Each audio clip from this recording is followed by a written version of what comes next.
দর্শক, ফিরতি রথের আরো খবর জানাতে মুন্সিগঞ্জ ও সাভার থেকে সরাসরি যুক্ত হচ্ছেন সহকর্মী সুমিত সরকার সুমন এবং দেওয়ান ইমন। প্রথমে যাচ্ছি মুন্সিগঞ্জে।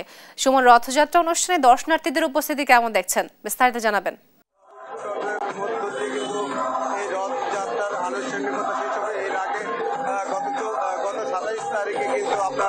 প্রথম রথযাত্রা অনুষ্ঠিত হয়। এখানে কিন্তু রথকে ঘিরে কিন্তু মুন্সিগঞ্জ শহরের বিভিন্ন মন্দির থেকে এই কেন্দ্রীয় জয়কালী মাতা মন্দিরে কিন্তু রথ নিয়ে এখানে আসছেন এবং এখান থেকে কিন্তু একটি আনন্দ র্যালি আসলে অনুষ্ঠিত হবে।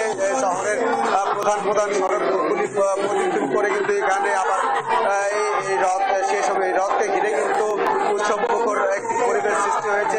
হিন্দু ধর্মাবলম্বীদের মানুষের মাঝে কিন্তু আসলে অনেক উদ্দেশ্য, অনেক উৎসবমুখর পরিবেশ। তারা এই রথ উদযাপন করছে। তারা কিন্তু এখানে এই রথের একটি বিশেষ আকর্ষণ, এখানে এই যে রথটি রয়েছে এই রথে কিন্তু রশি আছে। এই রশি টাকার মধ্য দিয়ে কিন্তু তারা বলছেন যে তারা যদি ভুল কোনো কাজ করে থাকে সেই কাজ থেকে গিয়ে তারা কিন্তু মুক্তি পাবেন, সেই আশায় কিন্তু এই রশি ধরে আসলে তারা টানেন। এখানে কিন্তু যে রথটি আমার পেছনে দেখতে পাচ্ছেন সেই রথটি কিন্তু বিভিন্ন ফুল দিয়ে কিন্তু আসলে সাজানো হয়েছে। হিন্দু ধর্মাবলম্বী তারা কিন্তু সবাই এসেছেন এবং তারা কিন্তু এই রথযাত্রায় অংশ নিয়েছেন। তো আমি এখানকার একজন আয়োজক, তার সাথে একটু কথা বলার চেষ্টা করব। আপনি একটু জানাবেন আপনাদের এই ধর্মীয় অনুষ্ঠানটা আসলে আপনারা কি কি করছেন এবং কেন করছেন? জগন্নাথ মানে গত সপ্তাহে হচ্ছে এখান থেকে হচ্ছে তার মাসির বাড়ি গিয়েছে, নিজের বাড়ি যাচ্ছে। তো প্রতি বছরের মতো রথের যাত্রায় এটা হচ্ছে আমাদের সেই যাত্রা। তারপর আবার 1 বছর পর জগন্নাথ তার হচ্ছে নিজের বাড়িতে যাচ্ছে, যাবে। সেই হিসেবে আমাদের আজকে আয়োজন এখানে রেডি হবে। সারা মুন্সিগঞ্জের মানুষ যারা আছে, হিন্দু পরিবার যারা আছে, তারা একত্রিত হয়ে এই রেলিতে অংশগ্রহণ করবে, জগন্নাথকে নিয়ে তার নিজের বাসায় যাবে।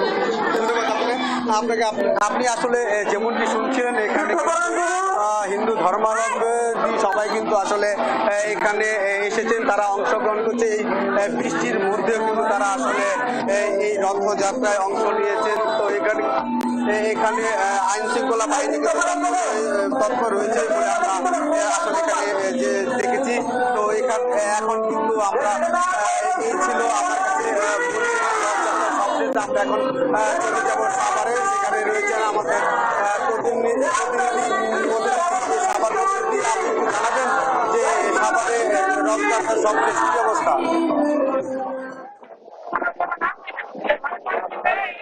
সুমিত, আপনাকে ধন্যবাদ। আমি এই মুহূর্তে রয়েছি ধামরাই। আপনি যেমনটি জানেন যে ধামরাইয়ের যে যশোমাধবের রথ, এই রথটি কিন্তু 400 বছরের ঐতিহ্যবাহী রথ। পাশাপাশি কিন্তু আজকে এখানে আরো একটি রথ এখানে আসবেন। সেই রথে কিন্তু এই যে হিন্দু সম্প্রদায়ের যে ভগবান জগন্নাথ এবং তার ভাই বলরাম এবং বোন সুভদ্রাকে নিয়ে কিন্তু এখান থেকে এই যে মাসির বাড়ি থেকে কিন্তু আজকে উল্টো রথ টানের মধ্য দিয়ে কিন্তু নিজের যে মন্দির, সেই মন্দিরে কিন্তু তারা ফিরবেন। এবং এই উপলক্ষে কিন্তু আমরা দেখতে পাচ্ছি যে যারা হিন্দু সম্প্রদায়ের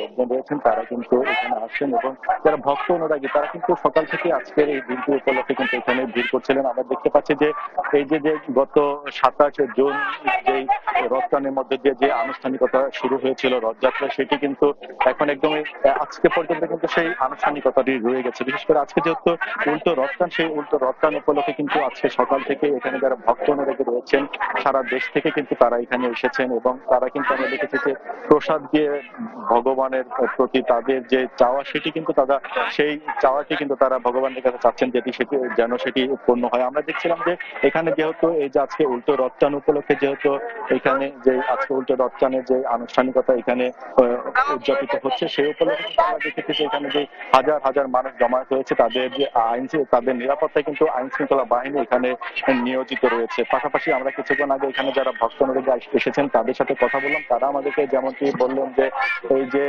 যে জগন্নাথ দেব যিনি রয়েছেন তার কাছে তাদের প্রার্থনা যেন এই যে দেশটি যেন শান্তি মতো চলে, সমাজে যেন শান্তি বিরাজমান হয় এবং সকলে সকলে যেন সুখী সমৃদ্ধভাবে সুন্দর একটি দেশে যেন বসবাস করতে পারেন। ভক্ত অনুরাগীরা কিন্তু আমাদেরকে সেই কথাটি জানাচ্ছিলেন। পাশাপাশি এই রথটি উপলক্ষে কিন্তু এখানে মেলা বসেছে, সেই মেলাটি কিন্তু আজকে উল্টো রথটানের মধ্যে দিয়ে রথটানের কার্যক্রম শেষ হয়ে গেল, কিন্তু এই মেলাটি কিন্তু চলবে এখানে মাস ব্যাপী। এবং সেই মেলা উপলক্ষে কিন্তু এখানে আমরা দেখতে পাচ্ছি যে অন্যান্য যে সমস্ত ধর্মের মানুষ রয়েছেন সেই ধর্মের মানুষও কিন্তু পুরো এই যে রথের যেই এলাকাটি রয়েছে সেই এলাকায় কিন্তু পুরো পুরো মেলবন্ধনে কিন্তু পরিণত হয়েছে। আমরা দেখেছি যে নানা বয়সের মানুষ কিন্তু এখানে এসেছেন, অন্য ধর্মের মানুষজনও কিন্তু এখানে রয়েছেন। সব মিলে বলা চলে যে আজকে 5:30 নাগাদ কিন্তু এই উল্টো রথের কার্যক্রমটি শুরু হবে এবং এই যে গত 27 তারিখে যেই রথটানটি শুরু হয়েছিল সেটি কিন্তু আজকে উল্টো রথটানের মধ্য দিয়ে কিন্তু সেই কার্যক্রম সেই আনুষ্ঠানিকতাটা শেষ হবে এবছরের মধ্যে। তো এই ছিল তো আমার কাছে ধামরাই থেকে সর্বশেষ রথটানের খবর।